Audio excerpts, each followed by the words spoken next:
صدق الله مولانا العظيم إن الله وملائكته يصلون على النبي يا أيها الذين آمنوا صلوا عليه وسلموا تسليما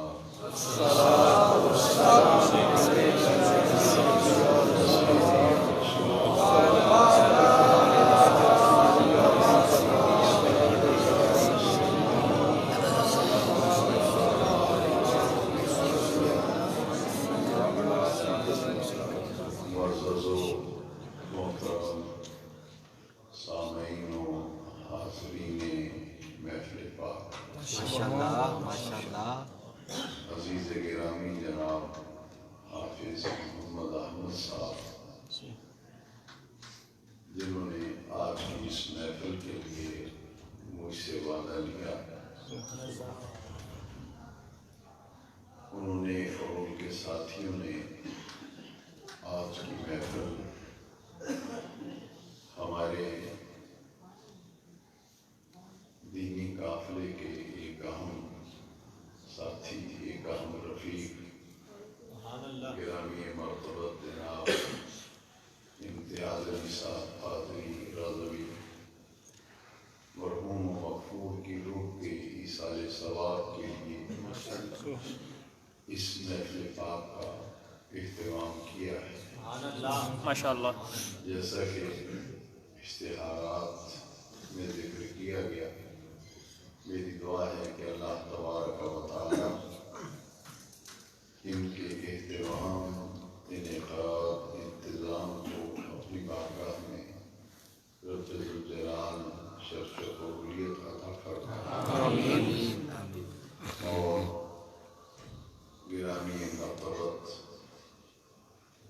جناب امتیاز علی صاحب قادری رضوی، مرحوم و مغفور کو اللہ تبارک و تعالی مغفرت اور بلندی درجات سے سرفراز فرمائے۔ آمین آمین۔ محفل کا عنوان تاجدار ختم نبوت، آپ نے پڑھنے اور سننے کا شرف حاصل کیا۔ ماشاءاللہ اللہ رب العزت نے انسان کی ہدایت اور انسان کے رشد و رہنمائی کے لیے انبیاء کرام کو اس دنیا میں مبعوث فرمایا، اور اس سلسلے کا آغاز حضرت آدم علیہ السلام سے ہوا۔ اللہ رب العزت نے انبیاء کرام کی بعثت کے سلسلے کا جب آغاز فرمایا تو سب سے پہلے جو نبی مبعوث ہوئے وہ حضرت آدم علیہ السلام ہے۔ بعثت کے اعتبار سے حضرت آدم علیہ السلام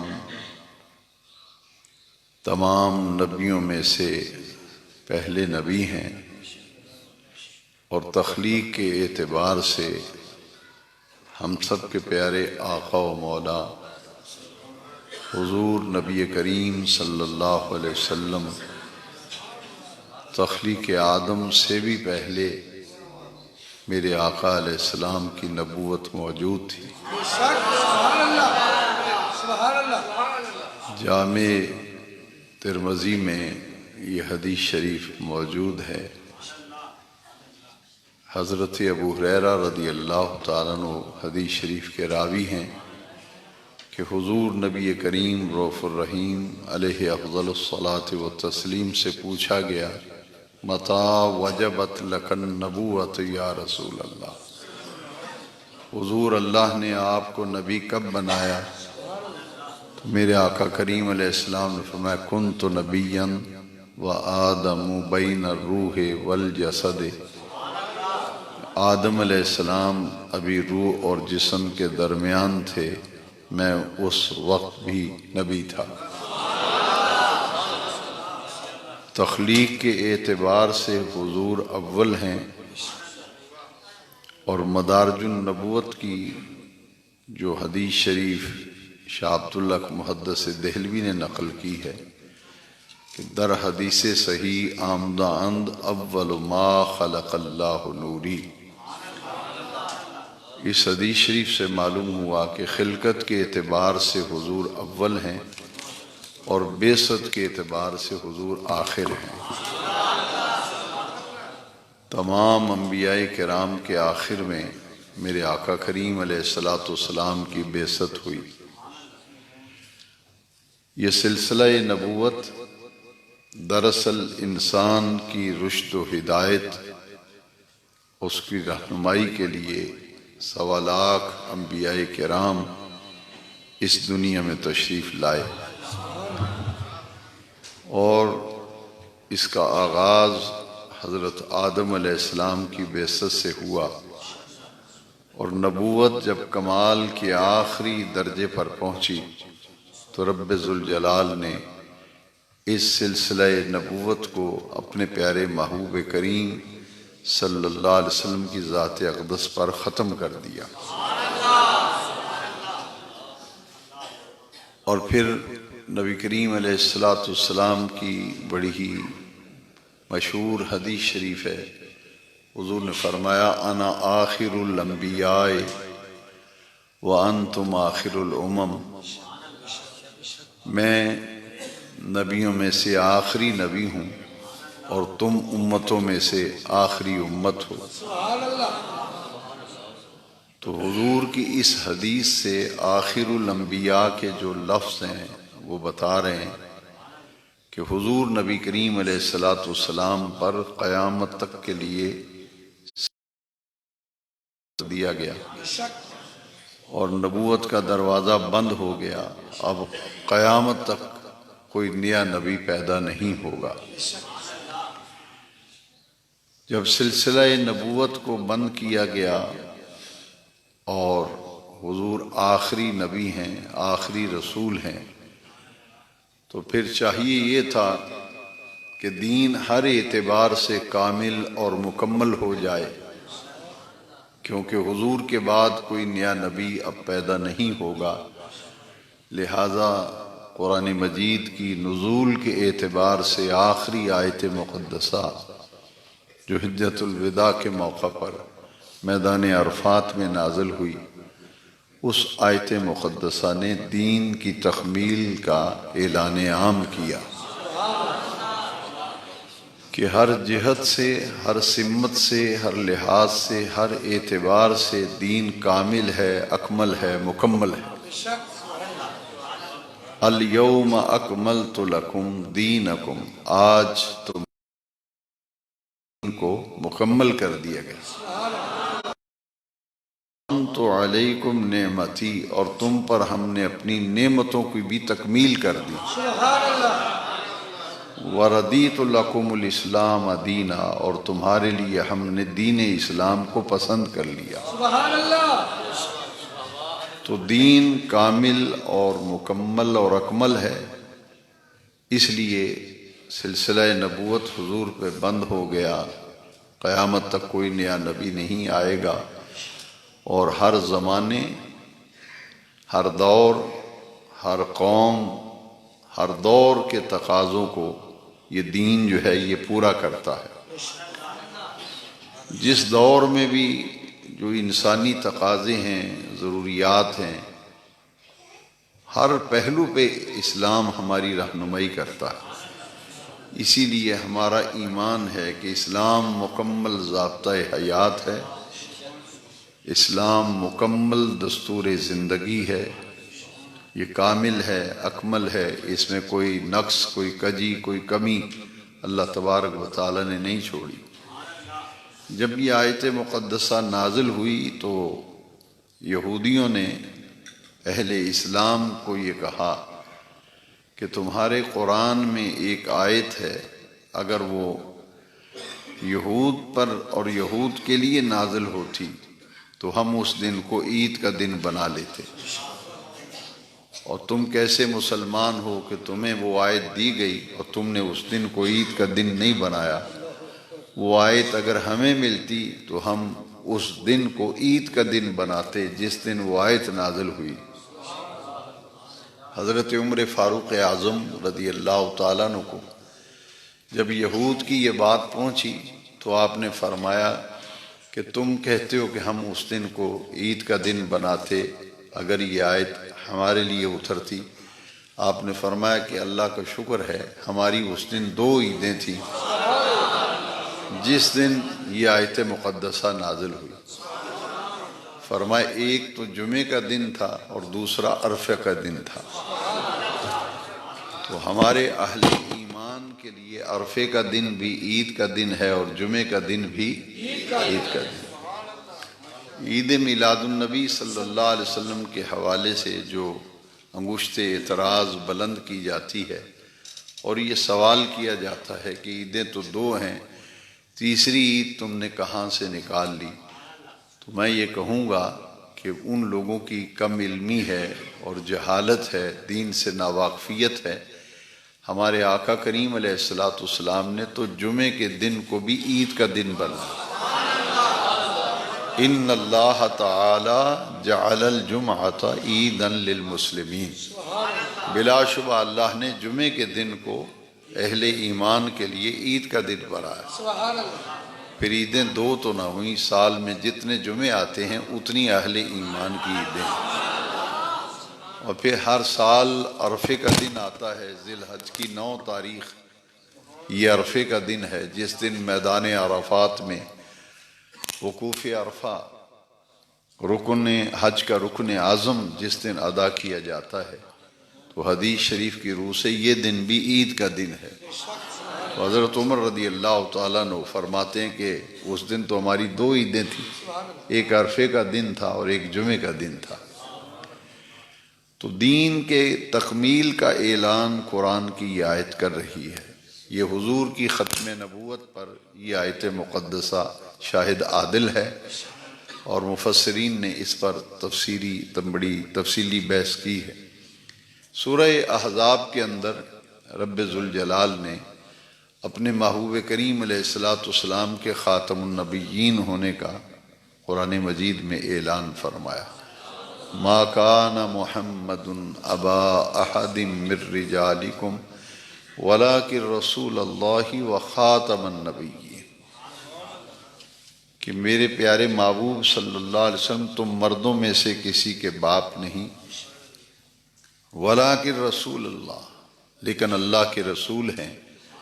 وخاتم النبیین، اور نبیوں میں سے آخری نبی ہیں۔ تو حضور خاتم النبیین ہیں، اللہ کے آخری نبی ہیں، سلسلہ نبوت حضور پہ ختم ہو گیا۔ خاتم النبیین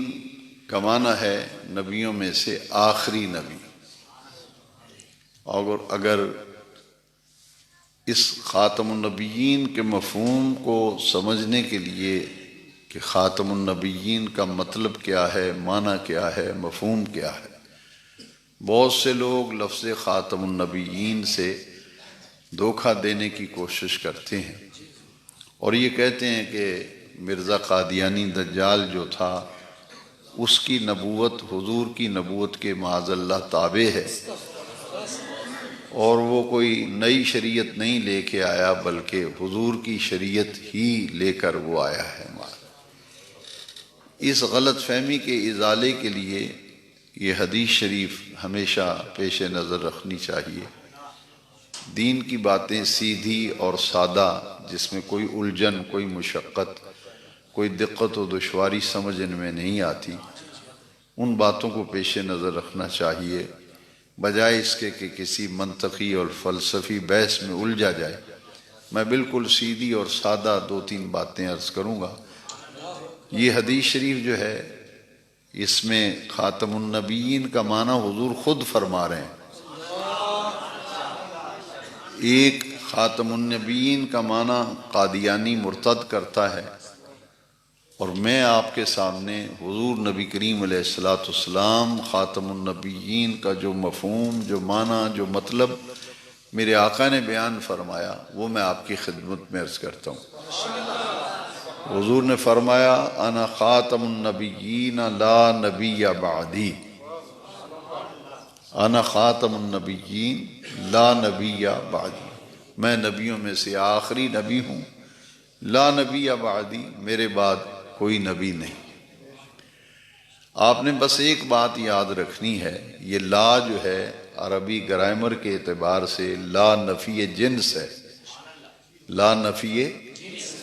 نبوت کی ہر جنس کی نفی کی، نبوت کی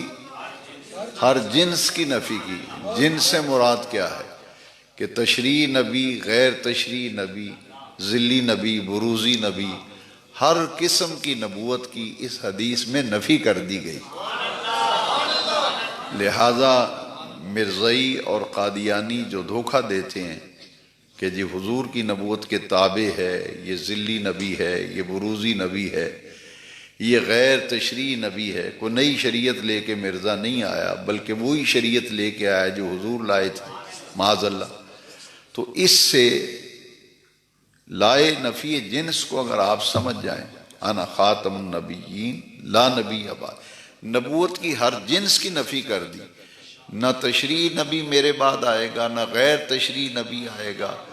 نہ ذلی نبی، نہ بروزی، کسی قسم کا کوئی نبی اب قیامت تک میرے بعد پیدا نہیں ہوگا۔ اس حدیث شریف نے یہ واضح کر دیا کہ خاتم النبیین کا حقیقی معنی اور مفہوم یہ ہے کہ حضور آخری نبی ہیں اور کسی قسم کا کوئی نبی اب قیامت تک پیدا نہیں ہوگا۔ اور حضور نبی کریم صلی اللہ علیہ وسلم کی دوسری حدیث شریف جو ہے کہ انا آخر الانبیاء وانتم آخر الامم، یہ بالکل وہ سیدھی باتیں ہیں جن میں کوئی الجھن نہیں۔ اگر کوئی بد نصیب اور مرتد اگر دھوکہ دینا بھی چاہے گا تو آدمی دھوکہ نہیں کھا سکتا کہ جی قادیانی بھی تو نماز پڑھتے ہیں، وہ بھی تو اذان دیتے ہیں، وہ بھی نماز پڑھتے ہیں۔ اصل معاملہ تو ہے حضور کی ختم نبوت کا، کہ حضور آخری نبی ہیں، انہوں نے ختم نبوت پہ ڈاکہ ڈالا ہے، اور ایک وہ شخص جو مخبوط الحواس قسم کا اور ایسا کہ جس نے انگریز کا لگایا ہوا وہ پودا تھا، اس کو انگریز نے نبی بنایا تھا اپنے مفاد اور اپنے مقاصد کی تکمیل کے لیے، اور مسلمانوں سے دو چیزیں نکالنے کے لیے مرزے سے نبوت کا دعویٰ کروایا گیا۔ ایک، مسلمانوں سے جذبہ جہاد ختم کیا جائے، اور دوسرا ان کے دلوں سے حضور کی محبت نکال دی جائے۔ یہ وہ مقصد تھا جس کے لیے انگریز نے مرزے کو نبی بنایا تھا۔ اب یہ تو بچہ بچہ جانتا ہے کہ جو فرشتہ وہی لے کے آتا ہے اس کا نام حضرت جبریل امین ہے علیہ السلام۔ حضرت جبریل امین وہی لے کے آتے ہیں، لیکن حقیقت الوحی مرزے دجال کی کتاب ہے، وہ خود لکھتا ہے کہ میرے پاس جو فرشتہ وہی لے کے آتا ہے اس کا نام ٹیچی ٹیچی ہے، اور وہ یہ ٹیچی ٹیچی جو لفظ ہے یہ تو انگلش کا لفظ وہ استعمال کرتا ہے، اور قرآن یہ کہتا ہے کہ جتنے انبیاء کرام آئے اللہ تعالیٰ نے اس قوم کی جو زبان تھی اس قوم میں نبی آئے، اور وہ زبان اور وہی اسی زبان میں اللہ کریم ان کو عطا فرماتا تھا۔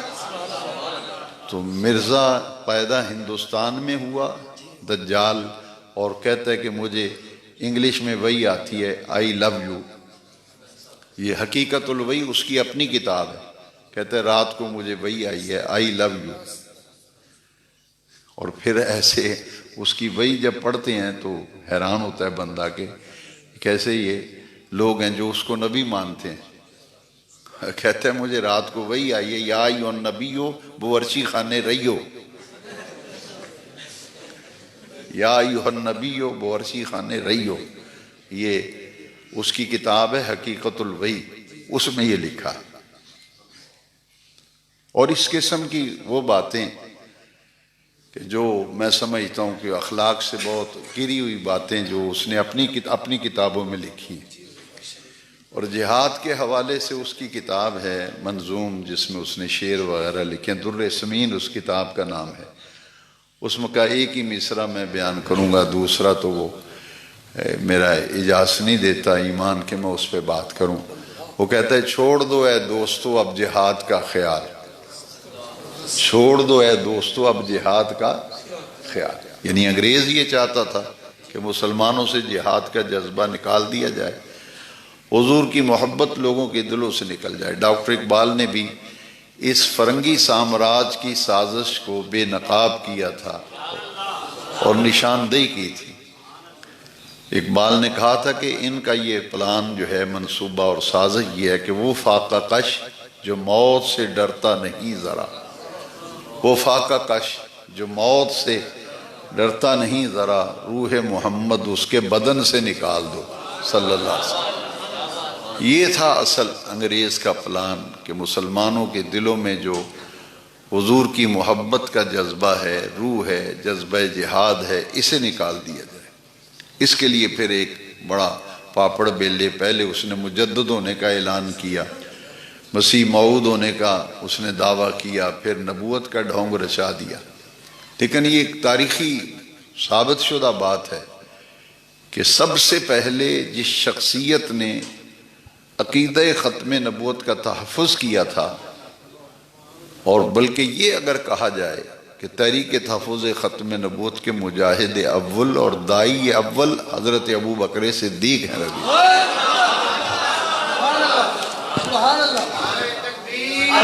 اس لیے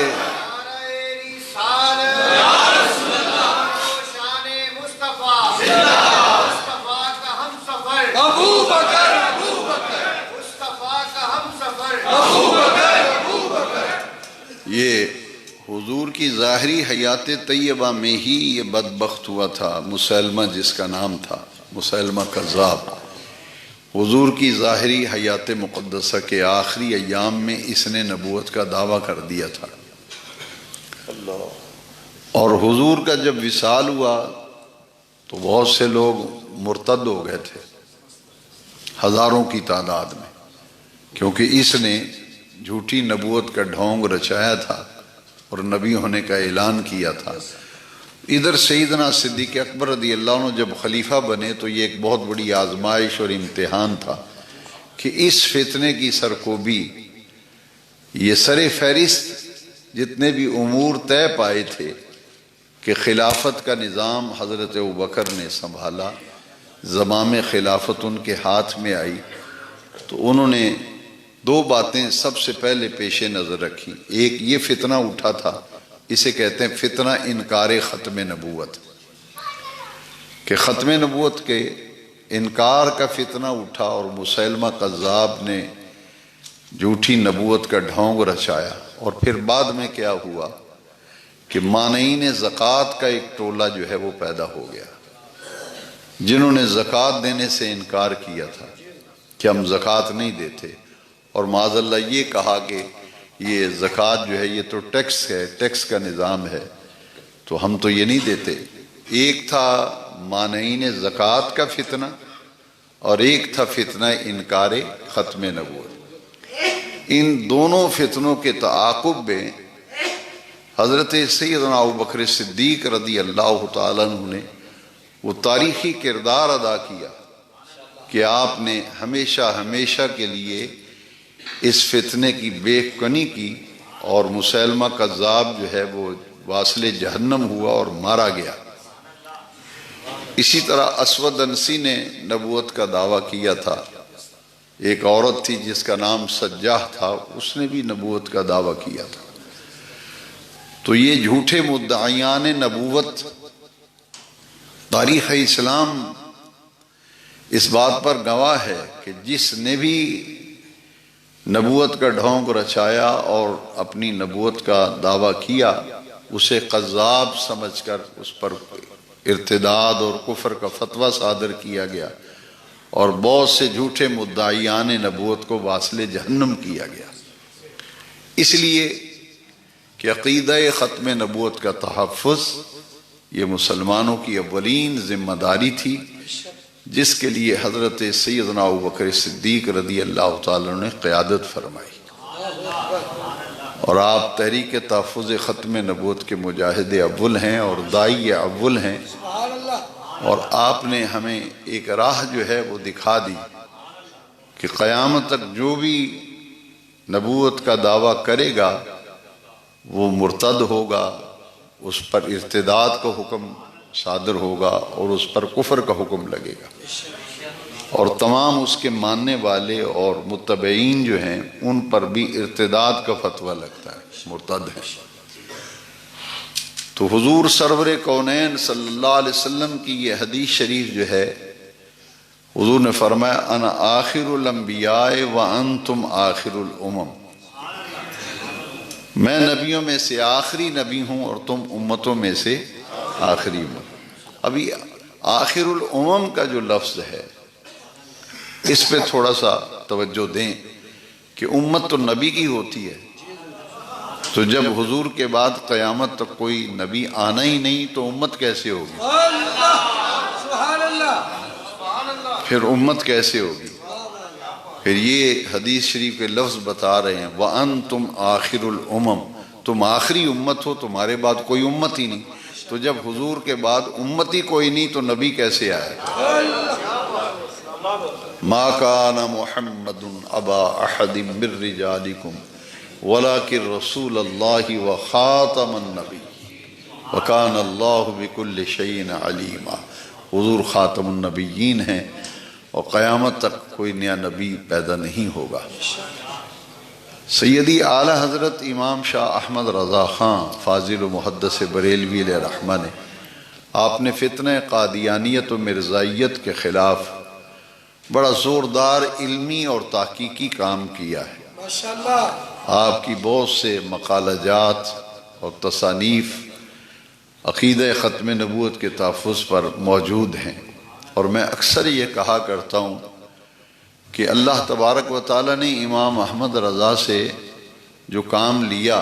اور یہ سعادت ان کے حصے میں آئی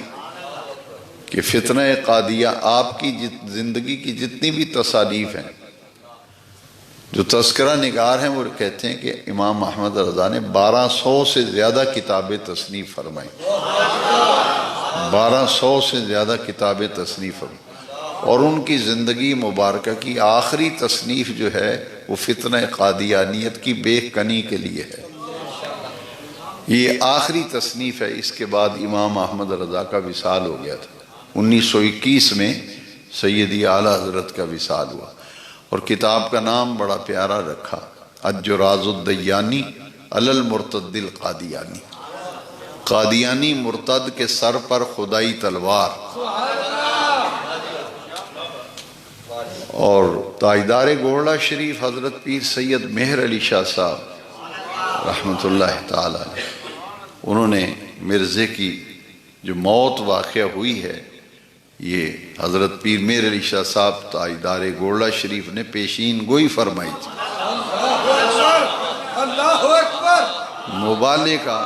مبالے کا چیلنج ہوا تھا تو حضرت پیر مہر علی شاہ صاحب بادشاہی مسجد لاہور تشریف لے آئے تھے، اور کسی قادیانی کو اور مرزے کو ہمت نہیں ہوئی سامنے آنے کی، اور آپ نے فرمایا کہ 24 گھنٹے کے اندر اندر فیصلہ ہو جائے گا، 24 گھنٹے کے اندر اندر فیصلہ ہو جائے گا، اور 24 گھنٹے کے اندر اندر بیت الخلاء کے اندر مرزے دجال جو ہے اس کی موت واقع ہوگی۔ یہ وہ ہستیاں ہیں حضرت پیر مہر علی شاہ صاحب نے جو ختم نبوت پہ کام کیا ہے، ان کی ایک بڑی یادگار تصنیف ہے سیف چشتیائی، یہ ضرور پڑھیں۔ یہ ساری کی ساری کتاب ہی فتنہ قادیانیت کی سازشوں کو بے نقاب کیا گیا ہے، مرزے کے جو دعوے تھے ان کی قلی کو کھولا گیا ہے، اور عقیدہ ختم نبوت کو قرآن و حدیث کی روشنی میں واضح کیا گیا ہے۔ اور مناظر اعظم مولانا محمد عمر صاحب شروی رحمۃ اللہ علیہ، جنہوں نے اپنے دور میں مرزائیوں اور قادیانیوں سے بہت مناظرے کیے، میں اگرچہ کم سن تھا، مجھے وہ تفصیل تو یاد نہیں، لیکن مجھے اتنا ضرور یاد ہے کہ رات بھر قادیانیوں سے مناظرہ ہوتا رہا، اور حافظ آباد کے قریب ایک گاؤں ہے بھاکا بھٹیاں، وہاں قادیانی کافی تعداد میں تھے، وہاں مناظرہ ہوا تھا اور میں اس وقت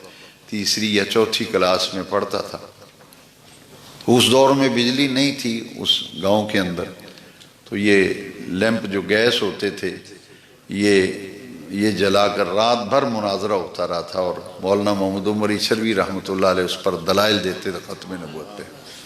اور صبح کو پورے علاقے میں ایک شور مچ گیا تھا کہ قادیانی جو ہیں وہ مولانا محمد عمر صاحب کے دلائل کا سامنا نہیں کر سکے، اور ان کا قادیانی مربی جو ہے وہ اپنے جوتے چھوڑ کے بھاگ گیا تھا، ایسا بھاگا کہ وہ جوتے بھی اس کو لے جانا یاد نہ، ہوش نہ رہی، اور بھاگ گیا وہ۔ مرزائیت یعنی قادیانیت پہ اور ختم نبوت پہ مسئلے پر اور مرزائیت کے عقائد پر انہوں نے بڑی شرح و بسط کے ساتھ کام کیا ہے۔ اس طرح ہمارے اور اکابر نے ختم نبوت پہ کام کیا۔ پاکستان جب بنا تو 1953 میں تحریک تحفظ ختم نبوت پہلی مرتبہ چلی تھی، سن 53 میں۔ اس میں ہمارے مسلک کے 2 جید اکابر علماء کو پھانسی کی سزا نبوت میں کام کرنے کی بدولت، ایک مجاہد تحریک پاکستان، مجاہد تحریک تحفظ ختم نبوت علامہ عبدالستار خان نیازی رحمۃ اللہ علیہ، انہیں ہم فاتح تختہ دار کہا کرتے تھے، فاتح تختہ دار۔ اور دوسری شخصیت تھی جامع مسجد وزیر خان، یہ کشمیری بازار میں ایک تاریخی مسجد ہے، مسجد وزیر خان، بہت بڑی مسجد ہے۔ اس کے خطیب تھے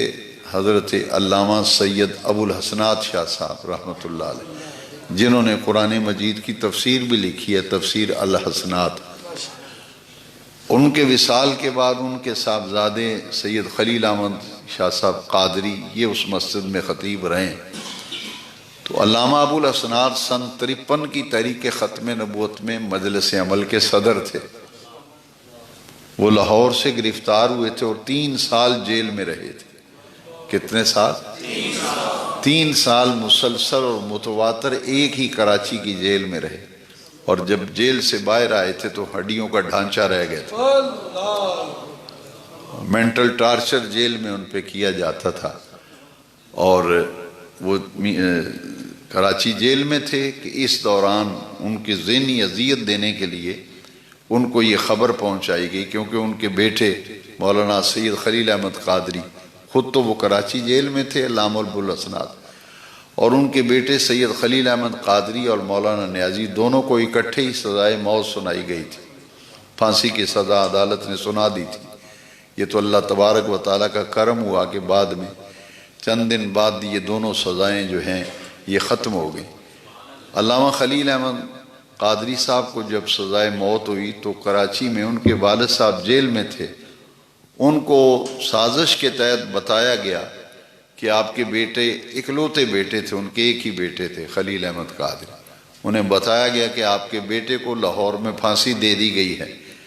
تو آپ نے فرمایا یہ تو ایک خلیل احمد ہے، اگر اللہ تعالیٰ مجھے اور بھی بیٹے عطا کرتا تو سب حضور کی ختم نبوت پہ میں قربان کر دیتا،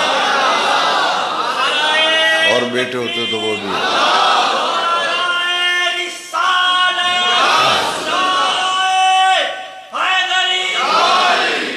چند دن بعد پھر انہیں پتہ چلا کہ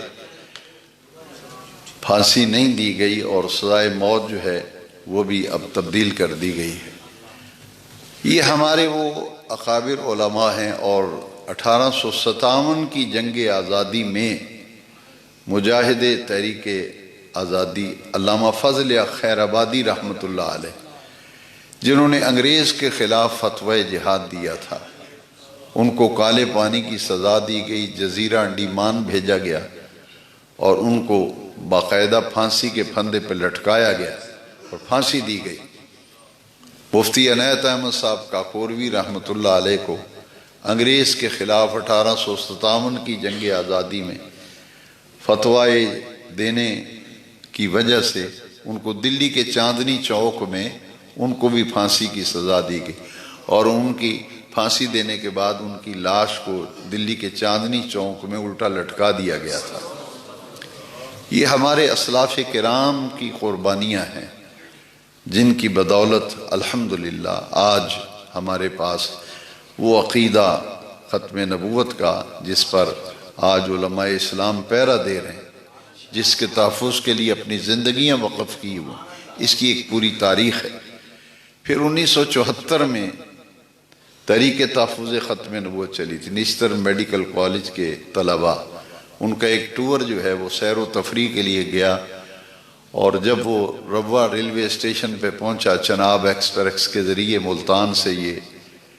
نشتر میڈیکل کالج کے طلباء کا ٹور جا رہا تھا، اور روا اسٹیشن پہ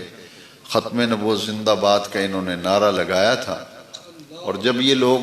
ٹور سے واپس آ رہے تھے تو اس دوران قادیانیوں نے پلاننگ کر کے ٹرین پہ حملہ کر دیا تھا، اور اس کے بعد پھر بڑا نقصان ہوا طلباء کا، اور پورے ملک میں پھر اس کے خلاف آواز اٹھی اور تحریک چلی۔ جس دن روا اسٹیشن پر یہ ٹرین ٹور سے واپس آ رہی تھی، حملہ ہوا، مئی کا مہینہ تھا اور 1974 سن تھا۔ دوسرے دن اخبارات میں آ گیا تھا کہ جب سانپ کی موت آتی ہے تو وہ راستے پہ آ کے بیٹھ جاتا ہے۔ یہ اخبارات میں باقاعدہ خبریں آج بھی ریکارڈ میں، قائد اعظم لائبریری لاہور میں مال روڈ پہ ہے، وہاں یہ اخبار آج بھی موجود ہیں لائبریری میں۔ وہاں لکھا گیا تھا کہ اب قادیانی جو ہیں ان کے خلاف تحریک چلے گی اور یہ اپنے انجام کو پہنچیں گے۔ اور ہوا یہی کہ 1974 کی ختم نبوت میں زوردار تحریک چلی، جس میں بڑی قربانیاں دی گئیں اور بڑے لوگ اس میں شہید ہوئے۔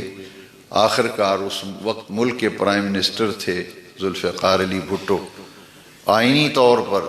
قادیانیوں کو پھر غیر مسلم اقلیت قرار دیا گیا، اور ہمارے آئین کے اندر ہے کہ قادیانی مرتد ہیں اور یہ غیر مسلم ہیں، اور پاکستان میں انہیں اقلیت تصور کیا جائے گا۔ اور پھر ضیاء الحق کے دور میں باقاعدہ تحفظ ناموس رسالت کا آرڈیننس جو ہے یہ ضیاء الحق کے دور میں منظور ہوا تھا، پاس ہوا تھا باقاعدہ، کہ جو حضور کی گستاخی کرے گا، حضور کی بے ادبی کرے گا، اس کو سزائے موت ہوگی۔ پہلے پاکستان کے آئین میں یہ نہیں تھا، پاکستان کے آئین میں یہ قادیانیوں کو غیر مسلم اقلیت کی قرار دیا گیا آئینی طور پر 1974 میں۔ اور جو ناموس رسالت کا تحفظ ہے کہ حضور کا گستاخ جو ہوگا، 295 کا جو معاملہ ہے، گستاخی کرے گا تو گستاخ رسول کی سزا جو ہے وہ موت ہوگی، یہ پاکستان کے آئین میں شامل ہوا۔ اور اس زمانے میں پروفیسر ڈاکٹر طاہر القادری صاحب نے 16 گھنٹے انہوں نے روزانہ 4 گھنٹے 5 گھنٹے روزانہ عدالت میں بحث ہوتی تھی، 16 گھنٹے پروفیسر ڈاکٹر طاہر القادری نے تحفظ ناموس رسالت پہ بڑے ٹھوس دلائل دیے تھے۔ دیگر علماء و اکابر بھی تھے، لیکن پروفیسر ڈاکٹر طاہر القادری صاحب نے آئینی طور پہ اسے منظور کروانے کے لیے جو قانونی شکیں تھیں اس پر سب سے زیادہ بحث اچھی جو ہے وہ طاہر القادری صاحب نے کی تھی، اور اس لیے پھر ضیاء الحق کا دور حکومت تھا، پھر آئین کے اندر یہ بات شامل ہو گئی جو گستاخ رسول جو ہے اس کی سزا موت ہے۔ اور یہ اللہ تبارک و تعالی نے اعزاز پاکستان کو عطا کیا کہ ہمارے آئین کے اندر لکھا ہے کہ جو گستاخ رسول ہے اس کی سزا جو ہے وہ موت ہے۔ یہ سارے معاملات دراصل ناموس رسالت کے تحفظ کے لیے تھے، اور جن حضرات نے یہ خدمات سر انجام دیں یقیناً انہوں نے اپنی آخرت کو سنوار لیا اور اپنی عاقبت کو بہتر کر لیا، اور ہر دور کے اندر یہ سلسلہ رہا۔ الحمدللہ ذوالفقار علی بھٹو نے جب قادیانیوں کو غیر مسلم اقلیت قرار دیا گیا تو وہ آخری اور فائنل سائن جو ہوتے ہیں وہ پرائم منسٹر کے ہوتے ہیں، جب سائن کرنے لگے تھے دستخط ذوالفقار علی بھٹو تو انہوں نے کیا کہا تھا، یہ تاریخی ریکارڈ میں بات ہے، سائن کرنے لگے تو انہوں نے قلم نیچے رکھ دیا ٹیبل پہ، اور ذوالفقار علی بھٹو نے کہا کہ یہ جو آپ مجھ سے میں سائن کرنے لگا ہوں یہ پھانسی کا پھندا ہے جو میرے گلے میں ڈالا جا رہا ہے. یہ سائن پھانسی کا پھندا ہے جو میرے گلے میں ڈالا جا رہا ہے. قادیانی جو ہیں اس قدر کلیدی عہدوں پہ تھے اور اس قدر بااثر تھے، اور آج بھی المیہ یہی ہے کہ قادیانیت اندر کھاتے بڑی مؤثر ہے، اور وہ مسلمانوں کے خلاف کوئی موقع نہیں جانے دیتے. سازشیں ملک کے اندر چلتی رہتی ہیں. تو ذوالفقار علی بھٹو نے کہا تھا یہ پھانسی کا پھندا ہے جو میں سائن کر رہا ہوں، اور وہی ہوا کہ آپ دیکھتے ہیں ان کو پھانسی دے دی گئی. بہرحال اس کے بہت سے عوامل ہیں. عرض کرنے کا یہ مقصد ہے کہ آج کی محفل دراصل یہ اعزاز جاتا ہے امتیاز علی قادری صاحب کو.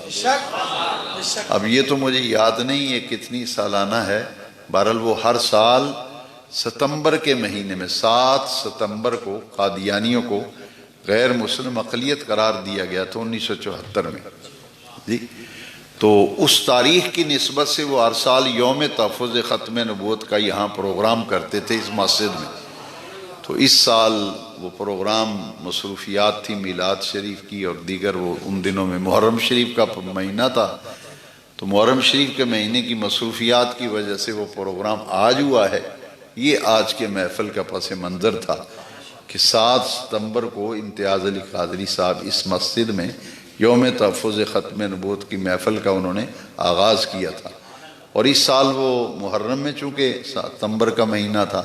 تو پھر دوستوں نے یہ طے کیا کہ یہ ہم اس دفعہ ربیع الاول میں کریں گے. بہرحال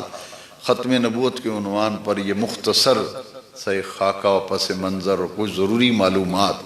آپ کی خدمت میں عرض کی ہیں. اللہ تبارک و تعالی ہمیں تحفظ ختم نبوت کے لیے اپنی ذمہ داریاں ادا کرنے کی توفیق عطا فرمائے. اس پر خود بھی ختم نبوت کا مطالعہ کیا کریں، لٹریچر، پمفلٹ، کتابیں، اور دوستوں کو بھی ختم نبوت کے موضوع پہ. الحمدللہ میرا ایک مجلہ جان رحمت جو ہر 3 ماہ بعد نکلتا ہے، اس میں میری کوشش ہوتی ہے کہ ہر مجلے کے اندر ہم ختم نبوت پہ ایک آرٹیکل، ایک مضمون ضرور دیتے ہیں تاکہ ہماری آنے والی نسلوں تک عقیدہ ختم نبوت جو ہے اس کی اہمیت منتقل ہوتی رہے، اور تحفظ ختم نبوت کے حوالے سے ہمیں جو کام کرنا چاہیے اس کا ہمیں علم ہوتا رہے. میں ان تمام احباب کے لیے دعا کرتا ہوں جنہوں نے آج کی محفل کا اہتمام انعقاد کیا، اور آپ سب حضرات حضور کی ختم نبوت کے مقدس مشن کے لیے اس محفل میں تشریف لائے. اللہ تبارک و تعالیٰ آپ سب کو جزا دے. وآخر دعوانا الحمدللہ.